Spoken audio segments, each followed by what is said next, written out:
สุขสันต์วันพ่อครับวันนี้วันพ่อเรามาตากผ้าให้แม่กันดีกว่านะครับวันนี้ลูกๆและภรรยาติดภารกิจหลายอย่างนะครับเลยมาช่วยตากผ้าให้นะครับ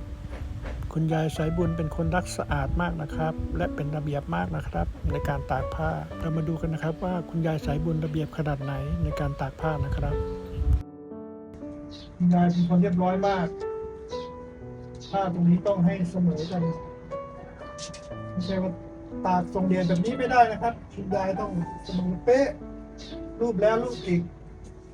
อาจจะได้แต่ละผืนนี่ใช้เวลา5 นาที10 นาทีรูปอยู่แล้วนะคุณยายเนี่